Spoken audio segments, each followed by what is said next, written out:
Ya, oke. Hari ini cerah ceria. Iya. Mas Freddy aja yang agak kayaknya payah banget, capek banget dirimu. Iya. Tadi sempat tidur sebentar. Gitu ya.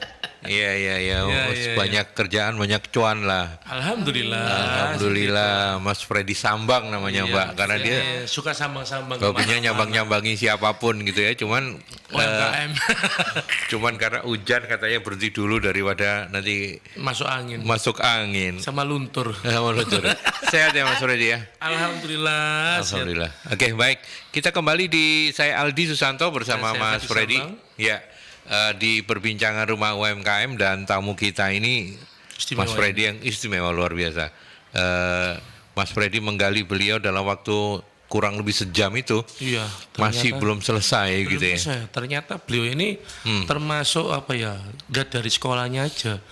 Itu sampai dia tuh bilang apa ya? Beliaunya bilang Hobi. sekolah.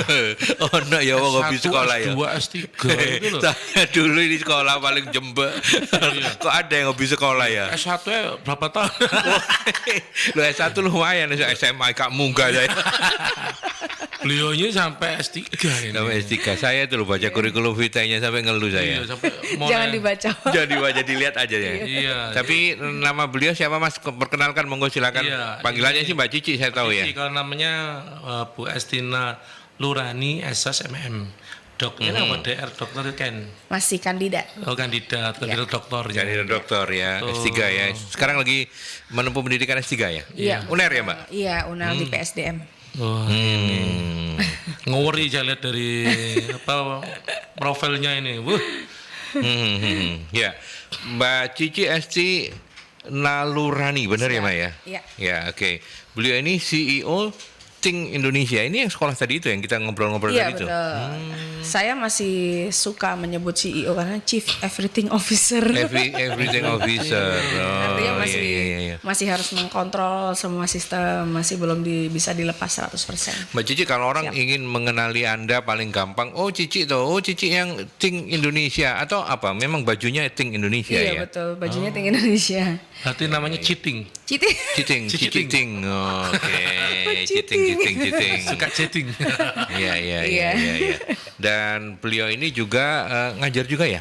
Ya, saya masih aktif ngajar jadi dosen tamu tapi belum bisa jadi full dosen. Karena waktu ya? Iya di Mandala, Jember. Mandala. Tiap hari Selasa. Makanya saya baru pulang dari ke Surabaya tadi malam. Oh, habis ngajar ke sini. Iya. Oh, hebat. Apa Universitas Mandala? Sekarang jadi ITSM ITS ya, institut sekarang. Institut yang di kalau Jember dulu- itu? Iya, kalau dulu sekolah tinggi Sekolah tinggi ya? Mandala. Mandala. Sekolah tinggi Mandala. Oke. Ya. Nah, Ya, Fred, kali silakan. ini kan kita akan membahas mengenai itu loh. Yang gak jauh-jauh dari UMKM ya, Pak. Aldi ya? Oh iya, karena kita di rumah UMKM ya. Kalau udah dimarah yang punya rumah nanti. Kita yang jadi operator. Nah, betul. Nah, kali ini kita akan membahas mengenai youngpreneur kan. Siap. Yang trainer ya. Kita kan tahu dari kemarin beberapa tamu itu yang menceritakan youngpreneur itu orangnya seperti ini. Nah, kita kan tanya kepada beliau juga seorang youngpreneur, juga seorang mentor juga dari youngpreneur. Kan? Kita seperti apa sih beliaunya ini? Kalau lihat dari sekolahnya aja, wah sudah mumpuni nih. Nggak dibilang youngpreneur ya kebangetan gitu lah. Gimana mengenai youngpreneur saat ini? Iya, Pak Cici? kalau kita ngomong youngpreneur biasanya mereka yang masih usia produktif ya bahasanya. Kalau sekarang kan ada kaum milenial, ada Gen Z ya. Gen Z. Terus ya tadi jadinya Apa bilang ya? apa? Strawberry. Generasi strawberry. Ya, strawberry ya. Ketok aneh atas tapi lembut. Oh. Kecut Mas. Kecut. Kecut karena enggak pernah mandi. Ya, dirimu berarti strawberry. Kok tahu? Pas ini merah warnanya. Nah, iya, makanya. Iya, Ya, jadi oke. memang yang kita klasifikasikan young itu paling usianya kalau dari undang-undang kan maksimal 40 tahun gitu Iya. ya. Karena kebetulan saya juga ada di organisasi Himpunan Pengusaha Muda, HIPMI. jadi Indonesia. HIPMI ya. Jadi biasanya yang kita koordinir, yang kita gerakkan memang mereka yang baru berusia muda. Cuman untuk kaderisasi biasanya kita mengarahnya ke usia sekolah sampai ke kuliah gitu. Sekolah sampai kuliah ya. Ya. Nah, di sini kan kita tahu ya, mungkin beberapa juga saya ngalamin anak-anak yang sekarang ini kan sukanya instan ya. Nah itu gimana menurut dari Mbak Cici? Ya, kalau saya saya tidak menghakimi teman-teman. Jadi gini. Dari pandangan saya. Ya. Jadi gini, kita ngomong soal instan, kita tarik dulu dari kausal asal muasal instan inilah bahasanya begitu. Nah, kalau kita lihat generasi yang paling beruntung adalah generasi kami. Generasi milenial, betul. Kenapa? Karena kita mengalami perubahan teknologi dari yang gegar budaya, istilahnya gegar teknologi mulai dari yang 0.1 sampai sekarang 5.0. Ya. Nah, dari teknologi perubahan tuh dari yang TV cembung gitu. TV gede, TV tabung.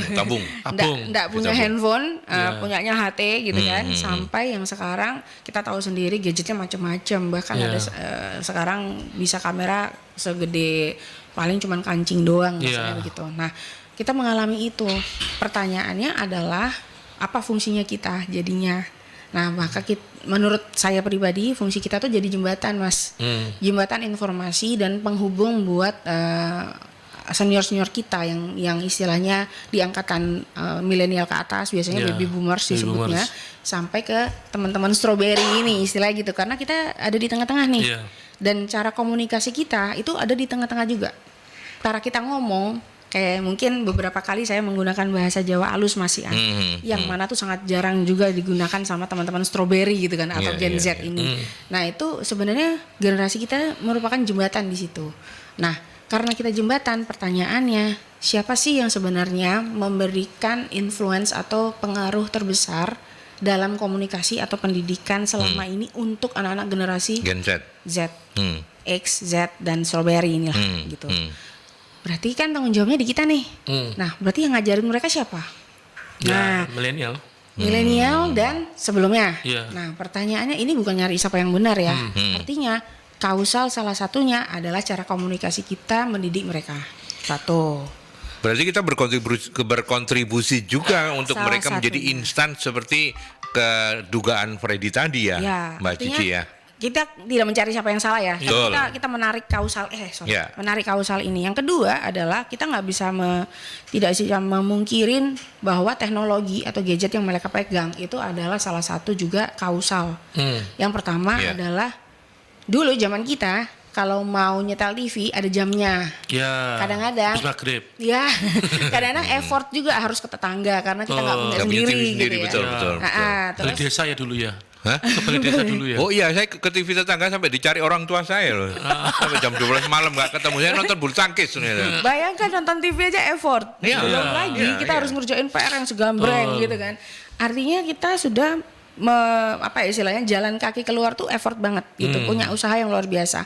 Anak sekarang bangun tidur bukan assalamualaikum ke orang tuanya, lihat cek handphone udah full belum casnya nih, atau WhatsAppku udah dijawab belum, Instagramku direspon nggak, kayak gitu. Artinya semuanya sudah ada dalam genggaman tangan. Nah, pertanyaannya apa yang mereka lakukan dalam genggaman tangan mereka itu sudah terkontrol sama kita nggak? Gitu. Ya, on hand semua sekarang. Iya. Mau belanja apapun on hand semua. Betul. Jadi kalau kita ngomong instan, generasi instan pada dasarnya teknologi itu memfasilitasi mereka untuk mendapatkan semuanya dengan cepat, tanda kutip instan. Walaupun mie instan pun dapat proses. Betul. Yang harusnya ya. Kecuali kalau jenengan suka diremes terus langsung dimakan mentah-mentah ya nggak tahu lagi. Iya, beda itu mie remes tuh. Ada lagi yang makannya sambil kayak gimana-gimana itu dikemes namanya. Dirimu toh. Nah, kalau dibilang generasi instan memang ada kausalnya itu, Mas. Cuman saat ini kita tidak boleh mereka instan, mereka nggak bagus, mereka kurang secara kualitas kurang bagus. Survei menyatakan mereka adalah generasi paling kreatif. Oke. Ya, Mbak Cici kita lanjutin ya. Ini karena kita ketemu dengan mentor yang kemudian youngpreneur gitu kan. Dan selain juga dirinya masih young lah ya. Meskipun agak sebentar lagi udah masak pohon. Sebentar lagi masak pohon, tapi kan masih young gitu ya. Nah, itu kan banyak orang bilang ya kalau soal creativity gitu ya. Budaya instan juga mereka karena tadi itu kausalnya udah disebutin. Tapi mereka juga bosenan ya. Ini saya kembali lagi Dari survei-survei itu, Iya, mungkin dari yang data katakanlah itu. gini, kita coba identifikasi deh, apa sih kekurangan lah kalau kita nggak bilang kelebihan karena waktunya nggak cukup kalau bicara dulu. Kekurangannya anak-anak Gen Z itu apa? anak-anak ini 48% dinyatakan mereka itu bekerja karena situasi kondisi yang mereka inginkan, bukan karena gaji. Flexibility adalah faktor paling tinggi. Itu yang bikin mereka jadi gampang orang-orang generasi sebelumnya menyebut kutu loncat ya. Betul. Jadi Ya. ketika mereka merasa tidak fleksibel, tidak enjoy, nggak suka dengan ini, mereka sangat gampang. Tadi saya bilang ada 52% 2023 Banyak yang resign. dari 2022 itu menyatakan resign dari orang yang apply pekerjaan. Pekerjaan. Jadi udah 50-50%, lebih dari 50%. Artinya itu menjawab, kebetulan saya dan tim HRD ini dalam satu asosiasi HRD lah istilahnya di dalam grup itu menjawab kenapa kok banyak isu-isu Gen Z ini ya, Gen X juga itu kok banyak yang nggak stabil dalam bekerja. Jadi dikit-dikit resign gitu. Ya tadi karena kenyamanan ya. Ya, jadi mereka mencari flexibility waktu, flexibility. Aku mau penghasilan sekian, aku mau bekerja sekian, kayak gitu Pak. Jadi itu sifatnya mereka begitu sih. Beda ya sama yang generasi milenium, bahwa pekerjaan itu adalah kebutuhan, beda ya. Iya. Beda banget ya. Ya. Nah. Kalau kita kadang-kadang suka the power of kepepet ya. Iya. MPC mbok piye carane ya kan? Mobil caranya. Dan the power of kepepet itu nggak berlaku untuk anak-anak Gen Z ya. Enggak, karena mereka kepepet kalau sudah flexibility terus sekarang setelah pandemi itu jawaban paling umum itu adalah healing butuh healing. Iya. Dikit-dikit healing ya. Butuh healing, kemudian ada stres, Iya. kemudian menyatakan dirinya depresi padahal belum didiagnosa. Jadi itu semua informasi dari internet sebenarnya. Dan dia mengklasifikasikan, oke, aku depresi. Iya.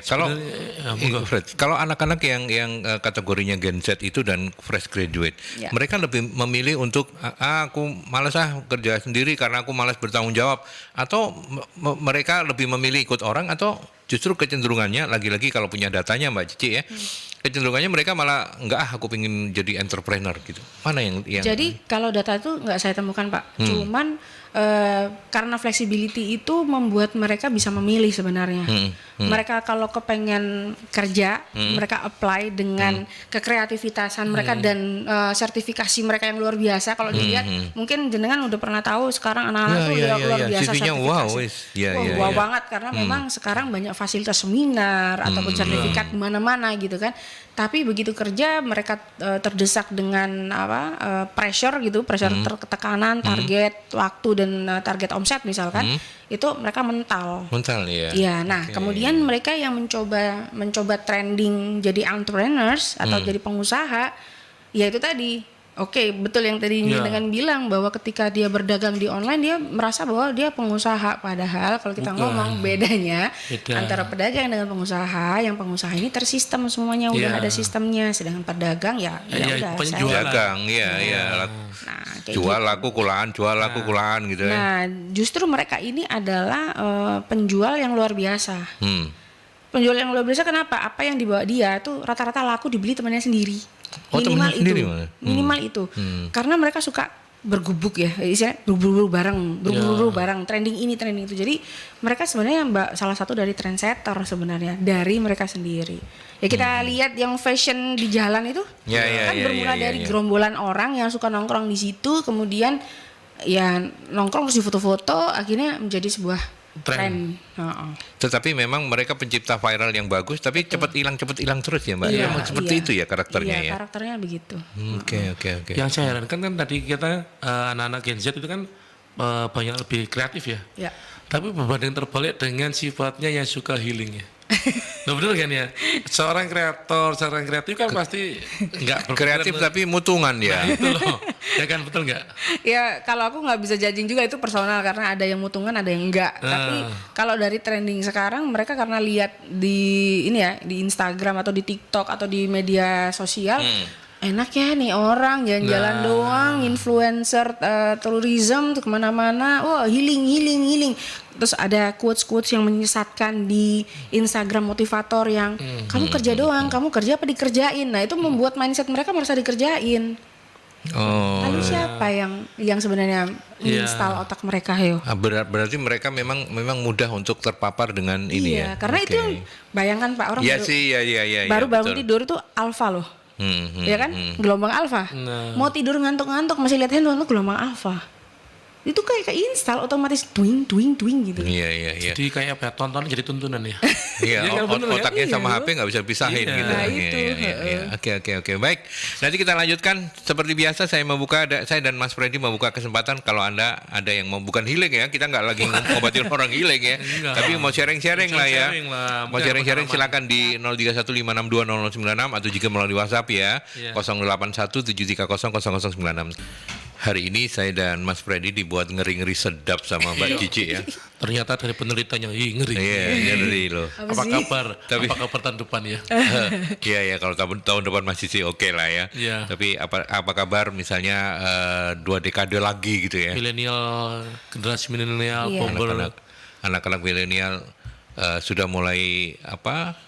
Tapi kita bilang katanya bonus demografi ya, mudah-mudahan itu nanti menguntungkan. Tapi faktanya kata Mbak Cici ngeri-ngeri sedap ya, karena Iya Mbak, tadi Mbak, anak-anak kita itu memang harus dipersiapkan menjadi gadget ekspor gitu ya. Iya, jadi banyak memang psikolog juga beberapa orang tua yang takut takut anak-anak, ataupun memang ada fakta dan datanya memang Mas, ada gadget kecanduan gadget itu banyak banget, memang korbannya banyak banget gitu. Makanya sudah banyak seminar-seminar atau pelatihan, bahkan terapi yang menerapi anak-anak untuk anak-anak yang kecanduan gadget ini. Itu bukan sesuatu yang ini ya, sekarang udah umum banget, mulai anak kecil udah kecanduan gadget. Nah, maka itu tugas kita Mas, nanti mengarahkan yang harusnya itu kecanduan gadget yang nggak berguna sebenarnya kan, itu menjadi yang lebih berguna. Artinya kita orang tua punya kewajiban untuk mendampingi. Kenapa saya bilang tadi ngeri-ngeri sedap? Kita punya bonus demografi yang luar biasa jumlahnya, ya kan? Berapa persen usia kita itu yang anak-anak kita itu mulai dari tahun 19 sampai 39 itu mendominasi di Indonesia. Ya tahun pemilu aja katanya udah 60% loh. Anak-anak Gen Z itu. Betul. Artinya kan itu kita udah mulai merasakan sekarang nih. Nah, padahal itu angka yang terbalik dengan Jepang dan Singapura. Mereka kekurangan itu. Dan kami, tim kami, saya termasuk tahun 2022 kemarin akhir kita ke pameran teknologi kuliner yang ada di Singapura, itu melihat teknologi yang luar biasa. Mungkin sekarang kita udah mulai terbiasa melihat yang namanya robot megang baki itu loh. Waiters itu, ataupun kalau di hotel services ada ngasih towel, air gitu kan. Dulu itu harganya ratusan juta satu unit. Sekarang itu bahkan ada yang simple itu sampai kalau dirupiahkan 40 juta. Relatif murah banget ya udah ya. Dan itu sudah sampai Singapura, Pak. Saya nggak tahu kapan lagi sampai di Indonesia. Nah, berarti tugas kita selanjutnya adalah anak-anak kita ini jangan ditakut-takutin atau dimarahin ketika mereka bergadget, atau ketika mereka berinteraksi dengan handphone, ataupun dengan laptopnya. Tapi dampingin, benar-benar dampingin. Saya pun kalau sama anak sampai suara pun saya sudah recognize ini dia lagi ngapain gitu, karena saya mau dampingin dia. Nah, itu yang harus kita dampingin supaya mereka jadi gadget expert suatu ketika. Kan tadi Bapak nanya 10 tahun 20 tahun gimana ya. Nah, kalau sekarang VR, virtual reality, augmented reality itu udah kayak kacang goreng. Dulu kacamatanya harganya puluhan juta, 20 juta, 5. Sekarang ada yang 5 juta, 3 juta loh Pak. Bahkan yang cuman buat nonton itu 400.000, 200.000 sudah ada yang buat nonton augmented reality. Betul. Serem nggak kalau kita tahu yang ditonton augmented reality yang sorry to say yang rada vulgar misalkan, kan serem. Atau yang horor-horor darah-darah misalnya, kan serem. Nah, maka kita tanggung jawabnya sebagai orang tua harus tahu ini anak nonton apa, kita dampingin dan kita kembangkan dia. Makanya sekarang lagi banyak kursus-kursus robotik, kursus-kursus programming dari awal. Karena 10-20 tahun ke depan kita harus menciptakan generasi yang 5.0 menguasai teknologi, bukan dikuasai teknologi. Ya, oke. Nah, Fred, kita ini kan ngobrolnya di rumah UMKM ya. Betul. Nggak afdol juga kalau kemudian tidak kita kaitkan kan bagaimana anak-anak generasi Z ini ketika kancahnya di UMKM, di bisnis usaha kecil menengah dan skalanya itu. Gimana Mbak Cici pengalamannya selama ini? Jadi kalau sekarang itu semuanya pada mengarah ke teknologi pasti ya. Teknologi rata-rata itu mereka udah dikit-dikit bikin apps, dikit-dikit bikin web base gitu, bikin program dan sebagainya. Saya selalu mengingatkan, oke, kamu main teknologi, pertanyaannya simple. Seberapa kuat kamu mempertahankan teknologi itu? Security-nya, database-nya, kamu bertanggung jawab atas database orang loh gitu. Nah, itu satu. Beralih lagi dengan tadi yang saya bilang didampingin tadi dari awal. Tapi kalau ngomong dia lebih milih jadi pegawai atau jadi entrepreneur, sebenarnya itu sangat subjektif, tergantung mereka masing-masing dan kondisinya. Kalau dibilang dia lebih apa, itu karena dia flexibility, mana yang lebih fleksibel bagi dia. Oh gitu ya. Mau kerja, kalau dia mendapatkan situasi, suasana yang dia suka, dia akan bertahan di situ. Artinya itu masih nggak kebaca gitu ya, trennya seperti apa, karena random banget gitu ya. Apa namanya, masih istilahnya ya tergantung situasi dan kondisi lah ya. Iya, moodnya mereka cukup fluktuatif sih Pak. Moodnya yang fluktuatif, jadi kadang-kadang moodnya bagus, kadang-kadang aku depresi gitu. Nah itu yang perlu kita dampingin. Dan tadi kan sempat ada, apakah generasi ini generasi yang sulit? Semua generasi itu sulit. Baby boomers juga sulit ya. Cara saya berkomunikasi sama orang tua juga kan pasti dulu punya tantangan gitu kan. Sulit ini kan jadi subjektif. Tapi sebenarnya yang saya lihat beberapa kali ketika jalan sama mereka itu butuh recognizing. Contoh satu, bersikaplah saya misalkan itu seperti kakak, dengerin mereka. Mereka tuh cuma butuh di recognizing, butuh didengerin, butuh didampingin, butuh sosok yang care sama mereka sebenarnya. Tapi nggak suka diguruin ya? Nggak suka diguruin, dampingin. Makanya kalau di Think Indonesia, nggak apa-apa ya. Di Think Indonesia itu nggak ada guru, adanya mentor. Iya. Dan di sekolah kami itu ada istilahnya persetujuan atau MOU gitu dengan orang tua, bahwa orang tua akan support dan sekolah akan discuss dengan orang tua tentang apa pilihan anak. Jadi siswa kami juga kan ini kan kesetaraan ya, ABC gitu ya, kejar paket ABC. Nah itu siswa kami ada yang aku pengen belajar tentang kopi gitu, mulai dari jenis kopi, bean-nya kayak gimana sampai dia produksi akhirnya, sampai ngerosting sampai produk akhir itu diajarin. Terus suatu ketika dia bilang aku pengen e-sports. Ya nggak apa-apa. Jadi nggak ada yang dimana kamu kok lompat-lompat. Nah yang kita ajarkan adalah kita selesaikan kurikulum ini dulu, baru kamu boleh pindah. Selesaikan apa yang kamu mulai. Jadi kita berusaha untuk ngasih mindset berarti itu. Sesuai minat ya? Iya sesuai minat, tapi dengan kondisi itu tadi, selesaikan apa yang kamu mulai. Iya. Gitu. Jadi itu yang membuat nanti insya Allah mental kutu loncat itu akan berangsur nggak ada, karena mereka menyelesaikan apa yang mereka mulai gitu. Nah dengan adanya teknologi ini ya, apakah UMKM kedepannya tuh seperti yang saat ini kita tahu ya, mereka yang jualan kayak jajanan, nasi, seperti itu juga akankah digiring seperti ke depan seperti itu atau masih bisa berjaya? Menurut saya pribadi ya, ini statement saya pribadi ya, itu sebenarnya tidak bisa hilang sih Mas. Masih ya. Contoh, ketika kita ngomong soal teknologi, saya masih menemukan di satu kabupaten 20-30 menit dari pusat kotanya itu nggak ada sinyal. Ada sinyal. Tapi terus, Mbak Cici, sorry saya potong. Tapi kan ini keniscayaan. Masa sih Indonesia nggak maju-maju gitu misalnya ini ngomong soal bukan ngomong soal faktanya gitu ya, tapi ngomong soal idealnya. Kalau maju pasti loh Pak, kita kan pasti bergerak. Artinya sinyal masa iya sih? Ya ampun Pak, beneran nggak ada sinyal. Iya, Terus artinya. yang kedua, kita pernah keliling kabupaten itu ya. Dan kita masih harus menginstalkan WhatsApp dan Instagram bagi mereka. Dan dia sempat kaget juga. Ini ada asisten saya di sini. Dia sempat kaget juga, yang dikasih tuh Nokia Tatitut. Ini apanya yang diinstal? Jadi tapi sebenarnya yang punya itu generasi baby boomer sih Pak. Artinya kan itu juga tidak bisa kita eliminate loh. Nah itu masih ada. Cuman kalau mengarah ke sini betul semuanya ke teknologi. UMKM juga ke teknologi. Makanya banyak startup yang berlomba-lomba. Tapi sekarang startup itu juga gulung-gulung. Nah, ya itu juga tadi yang dari tadi saya kepikiran gitu ya. Artinya startup ini kan ideal banget untuk menggambarkan inilah dunia anak-anak generasi Z gitu ya. Luar biasa dengan segala catatannya.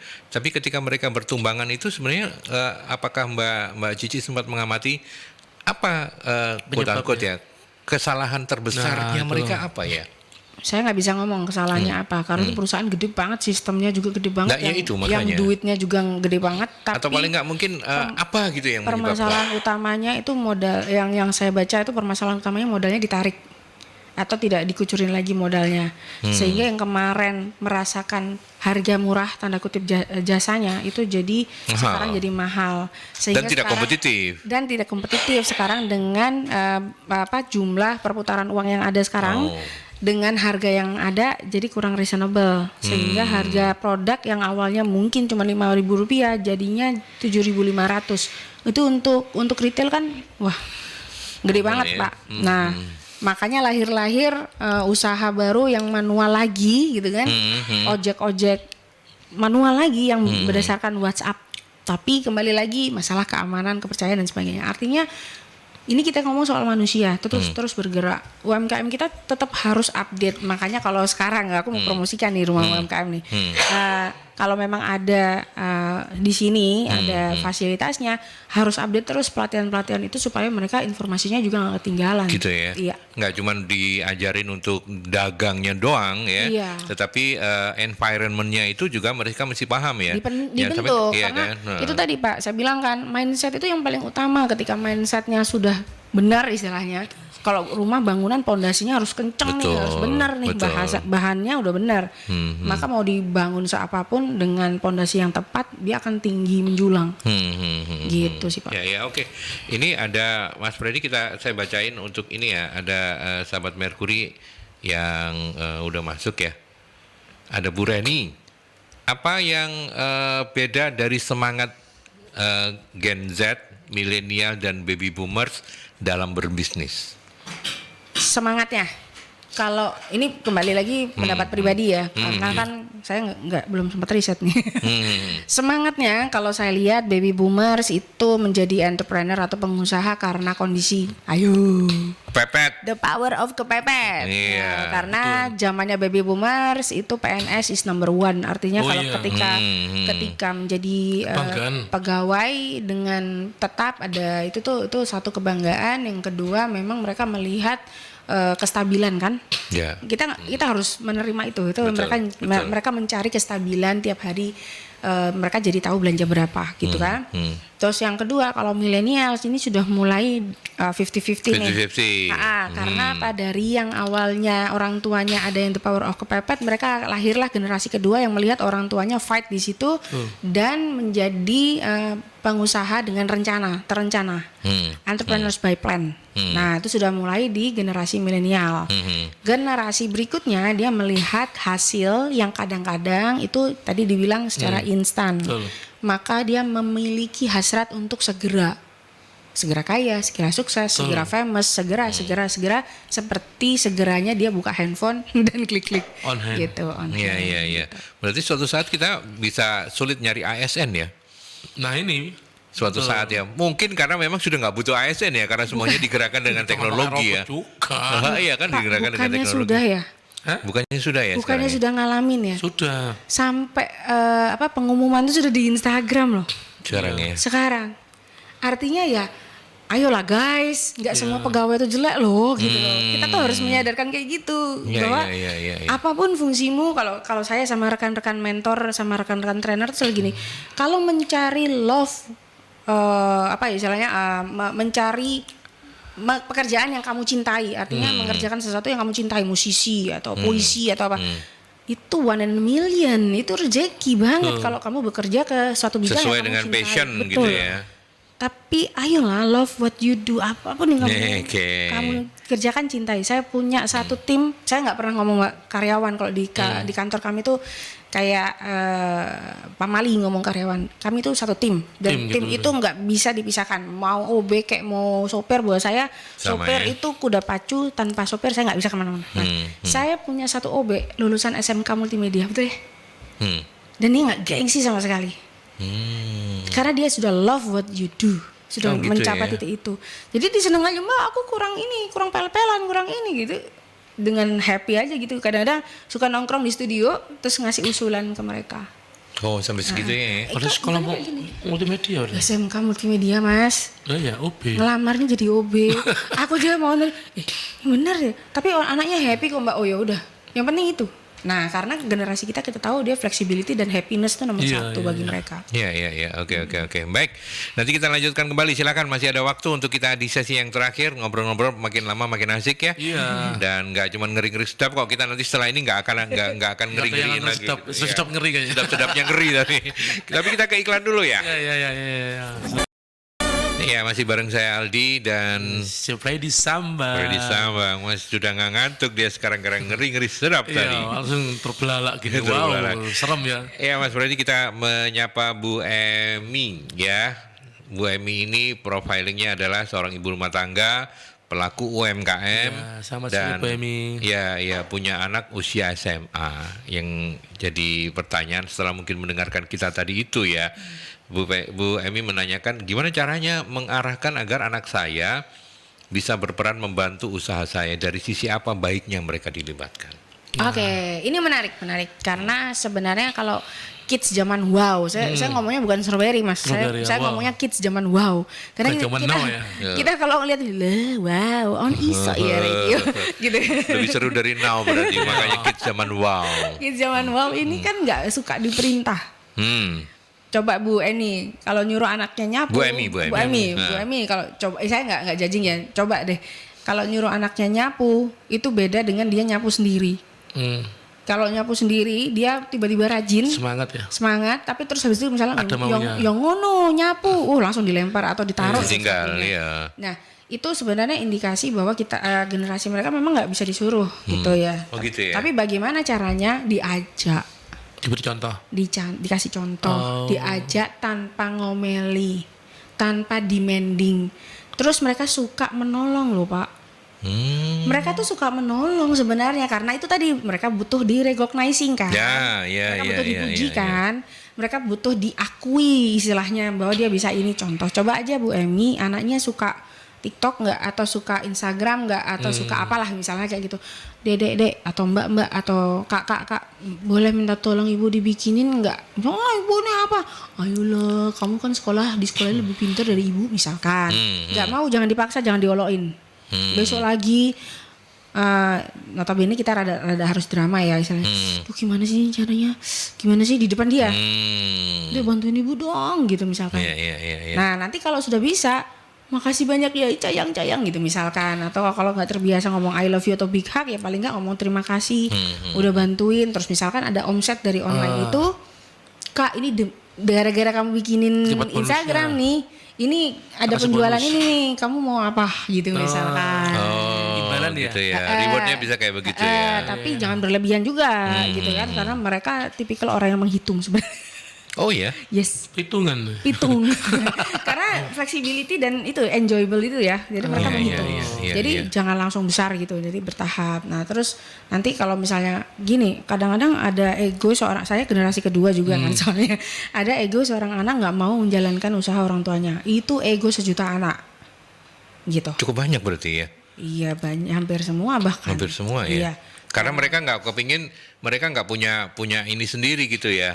Satu itu, kedua siapa sih yang mau tiap hari gitu di sebelahnya orang tuanya? Oh, iya. Padahal kalau kita pikir enak sebenarnya, tinggal jalanin aja ya. Kalau orang lain enak, bapakmu enak, ibumu lah, dianya sendiri nggak mau sebenarnya. Nggak mau ya. Tiap hari dikontrol orang tuanya, misalnya kayak gitu ya. Otomatis itu ada satu tantangan buat kita lah untuk kalau kita punya usaha, terus anaknya harus nerusin, gitu. Jadi ya diajak aja.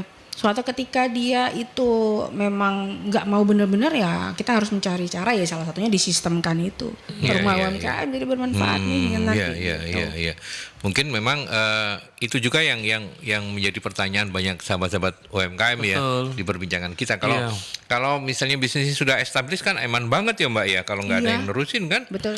Tetapi ternyata fakta-faktanya sudah diungkap yang ngeri-ngeri secara tadi oleh Mbak Cici, bahwa memang ya nggak bisa dipaksa-paksa. Kecuali ada tadi kepepet. Dibawa kepepet. Jadi memang masih ada yang masih memperhatikan kepepet tuh, masih ada contoh memang ditinggal salah satu orang tuanya dan harus meneruskan karena adanya lalalala. Kemudian dia mau nggak mau tanggung jawab itu diambil. Itu masih ada yang seperti itu. Cuman berapa banding berapa saya nggak tahu. karena datanya nggak ada. Saya maksudnya belum nyari maksudnya datanya. Gitu. Nah kalau anak-anak milenial dan Gen Z itu pilih-pilih nggak soal bisnis? Misalnya mereka lebih seneng apa yang bidang-bidang tertentu atau enggak apa aja, yang penting pokoknya aku nyaman tak kerjain. Nah ini aku baru dapat nih tadi 10 hal yang paling disukai dan dipilih sama anak-anak itu ya adalah yang pertama. Ini yang masuk ke dalam nominasi ya, itu web developer, web designer, blogger, graphic designer, social media marketing, influencer, content creator, vlogger, tutor online, copywriting, dan yang terakhir kata dia yang nggak boleh ditinggal adalah toko online. Tapi kalau dari sini kesimpulannya adalah dia mau fleksibel toh. Iya, balik lagi toh. Benar. Kalau dilihat dari pekerjaan ini rata-rata ini remote. Betul. Part time. Ya kan, jarang yang full time. Betul.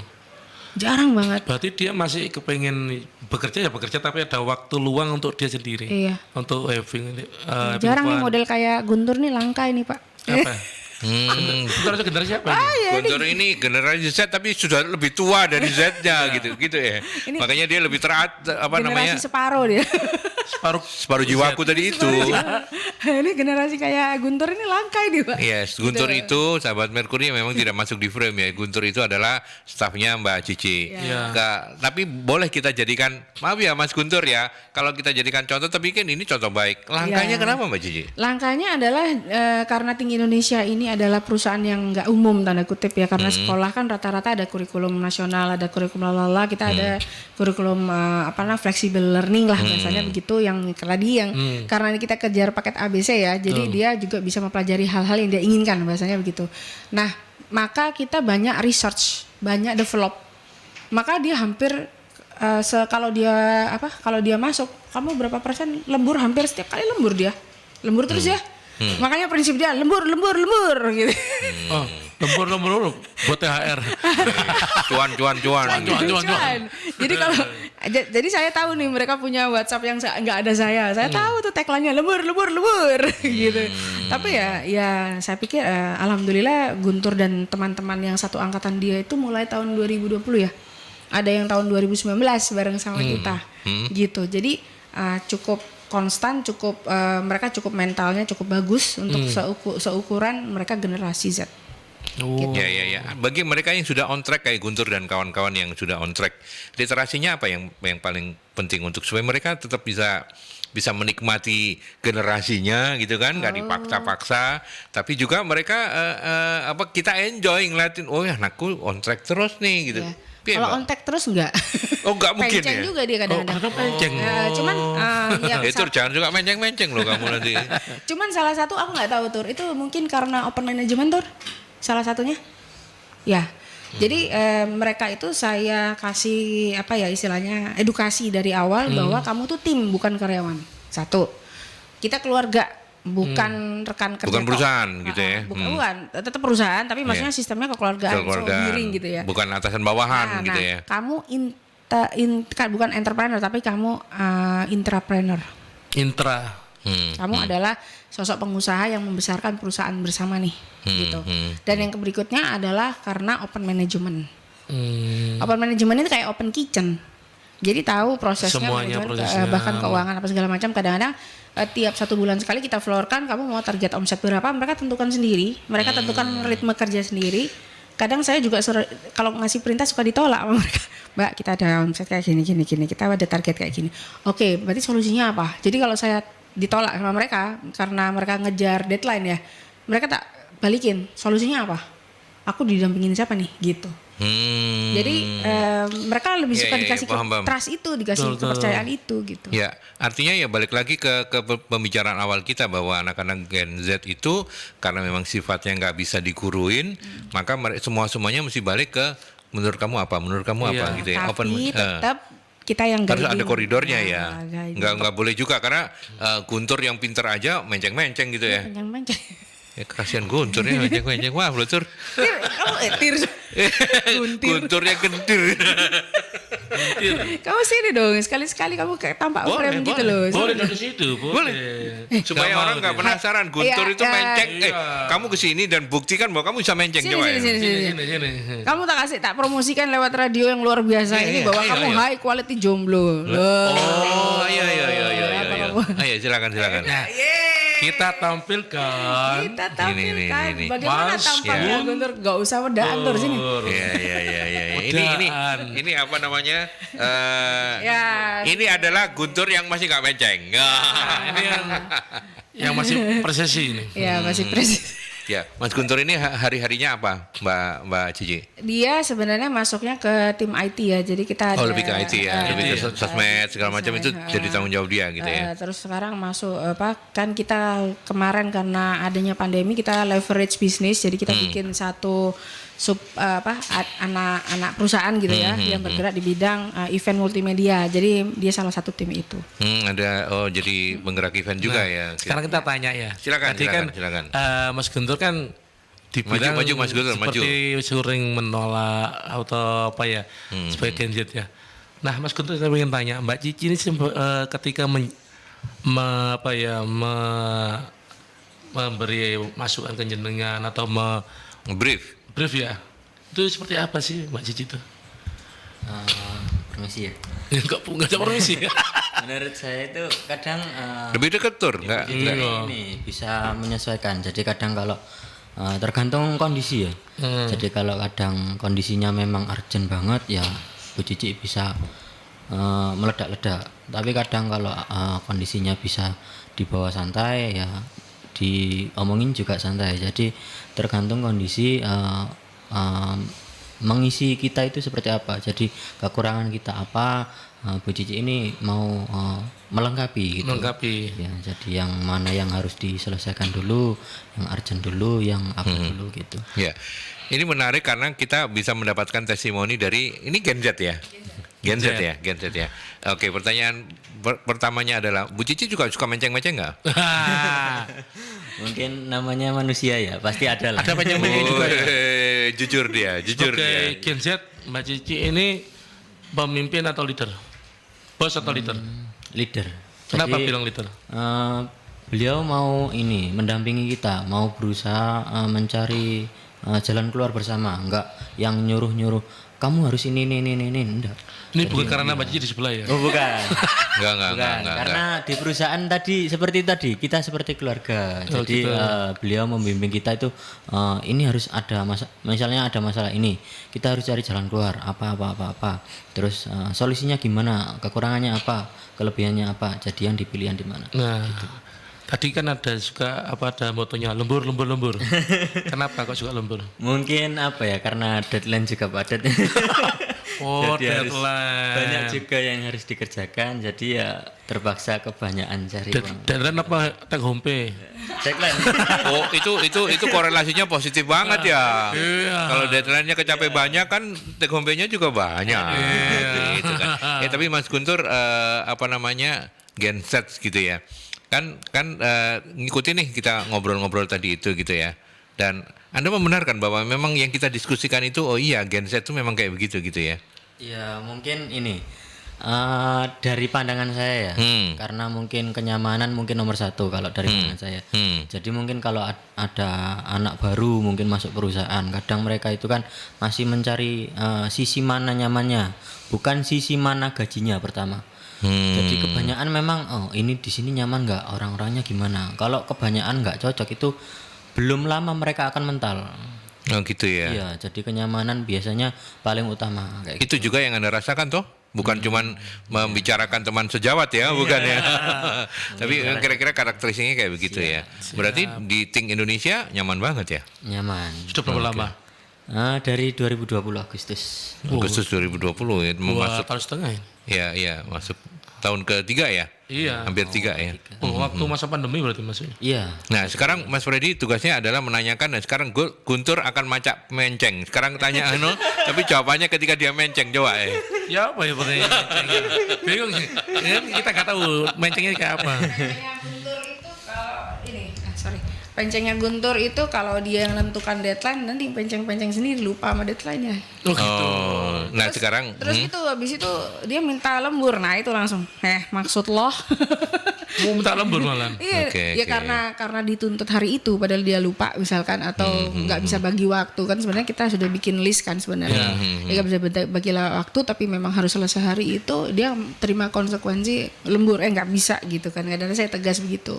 Jadi akhirnya dia dikerjakan, solusinya dikerjakan di rumah gitu. Jadi nggak ikut dengan lembur tapi tetap bekerjakan di rumah gitu. Ya itu pencengnya Guntur begitu sih. Oke. Terus ini, dia Apa? kalau kerja luar kota dia suka lupa kalau ini anak hemat sekali ibu-ibu ya. Jadi kalau mau mantu dia boleh. Oh nanti Jadi- closingnya akan saya tanyakan, Guntur. Apa tipikal dari cewek yang paling calon yang paling oke? Kenapa? Jadi dia tuh hemat banget, jarang makan paling sehari 2 kali, 1 kali gitu. Tapi nggak puasa tahu semen. Puasa putih sampai. Tapi dia lupa kadang-kadang kalau dia tugas luar kota sama timnya, jadi timnya sampai mah gitu. Oh, Oh sang obat berarti. Guntur enak, timnya congor. Karena kan selalu yang posisinya manajerial, istilahnya kan ada birokrasi di sini tuh tetap ada posisi ya. Yeah. Dia kebetulan posisinya cukup dibandingkan teman-teman yang pada saat itu berangkat. Jadi duit pasti saya setorkan ke dia untuk Dia yang pegang handle. duit. Iya. Lupa loh, teman-temannya belum makan. Itu kalau dia penceng begitu. Untung saya nggak jadi Ya. timnya dia. Oh, kalau Saya nggak dia bisa. Oh makan aja nggak apa-apa. kalau belum tahu pencengnya Freddy, yaitu ketika dia makannya telat. Oh, menceng, wes. Gak coleng. Oleng deh. Ya. Oke.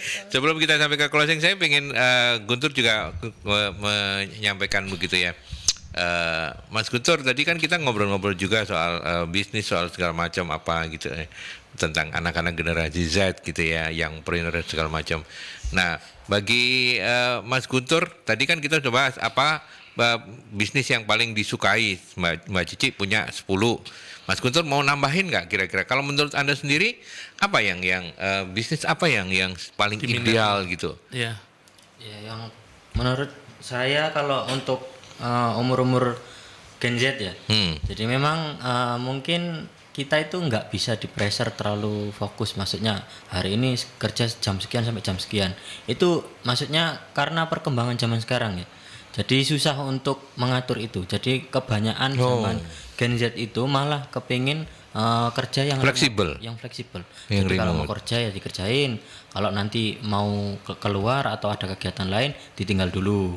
Kalau nanti udah ada waktu lagi dikerjain lagi. Jadi makanya Oh, ternyata pancingan saya berhasil loh, dan ini baru keluar ketika ada di radio dan Oh, pantesan minta lemburan. enggak. Berarti maksudnya itu untuk generasi Gen Z kebanyakan Kebanyakan dari kayak teman-teman begitu ya. saya gitu. Jadi kalau ada yang bisa freelance, Soalnya karena saya kan sudah ada di kantor, jadi ada jam yang pasti. Kalau iya, teman-teman iya. saya itu kebanyakan gitu, maksudnya untuk curhatannya itu kayak gitu. Oke. bagi teman-temannya Guntur hati-hati. Sudah dibuka curhatannya sama Guntur hari ini gitu ya. Ya. Oke. Kita ke Mbak Cici lagi ya. Ya, silakan. Terima kasih Mas Guntur ya. Pendek tapi berkesan banget nih jawabannya gitu ya. Mbak Cici, kalau misalnya milenial yang sudah quote unquote ya sekaliber jenengan aja itu masih juga agak kepontal-pontal untuk bisa menyelami full anak-anak Gen Z ya. Bagaimana kalau nanti misalnya itu bisnis ini adalah manufacturing yang perlu orang, nggak mungkin dong mempekerjakan Gen Z, harus robot yang bekerja atau bagaimana kira-kira? Makanya tadi saya bilang, saya sering juga bilang sama Nana tuh, kalian kalau bahasa Jawa orang anyi-anyi ya. Nyanyi, Kalau Kalian nyanyi, kalau Jawa anyi. bilang. Kalau kalian nyanyi lihat tuh robot tuh nggak pakai komplain ya kan. Kalau yang barista dia nggak spill, maksudnya nggak tumpah karena dia presisi semua Ya, dan ya, waktunya ya, cepat ya, sesuai ya. dengan program. Pertanyaannya kamu mau diganti nggak sama robot? Nah itu tantangan harus kita kembalikan dan itu terus harus kita kampanyekan supaya mereka sadar bahwa ini zaman bergerak terus. Zaman terus bergerak, posisi permasalahan mereka akan tergantikan dengan inovasi Teknologi Iya, tadi ya. dan teknologi pastinya. Pertanyaannya itu kamu mau posisimu dengan kamu berkeras hati, nggak mau upgrade begitu, itu akan digantikan. Pasti orang akan nyari solusi. Iya. Nyari solusi pasti. Manusia, manufacturing terutama karena kebutuhan ya. Nah, pasti akan nyari solusi. Salah satunya yang kita lihat sendiri sudah robot, pasti otomasi, sistem otomasi kan. Ya, baik otomasi controlling maupun lewat AI gitu kan, ataupun ya robotik langsung hardware robotik gitu. Iya. Nah, itu yang kita harus ingatkan terus ke mereka. Gitu ya. Itu closing yang barangkali penting juga untuk sahabat-sahabat UMKM yang ingin mewariskan bisnisnya untuk anak-anak mereka yang sekarang ini masih ada di level generasi Z ya. Mas Freddy? Kalau saya sih tetap sebagai generasi milenial ya, kita adalah generasi yang tetap kerja keras. Karena kerja keras itu pasti akan ada indah masanya. Gitu. Jadi itulah yang kita bilang, ya kita ini generasi milenial harus bisa menjembatani adik-adik kita yang di bawah. Bahwa kita akan memberi contoh. Karena anak-anak sekarang itu kita nggak boleh nyuruh, tapi kita beri contoh. Nggak kita hanya kasih yang manis-manisnya aja. Ini loh, saya bisa ini ya karena ini. Gitu. Betul. Oke. Sekarang saya ke narasumber Mbak Cici sebagai ke closing statement konklusi dari apa yang kita diskusikan, apa yang bisa disimpulkan dalam satu kalimat untuk sahabat-sahabat UMKM di rumah UMKM ini, monggo. Oke, bisnis itu tentang manusia. Yang beli manusia, yang jual manusia, yang bikin produksi juga manusia. Ya kecuali manufacturing tadi ya. Maka kita harus tetap update terus karena manusia itu selalu update. Secara sifat, secara psikologis mereka akan upgrade. Apakah mereka terpengaruh atau mempengaruhi, kita juga harus upgrade. Karena UMKM ini digerakkan oleh manusia, maka kita harus terus belajar. Makanya aku hobi belajar.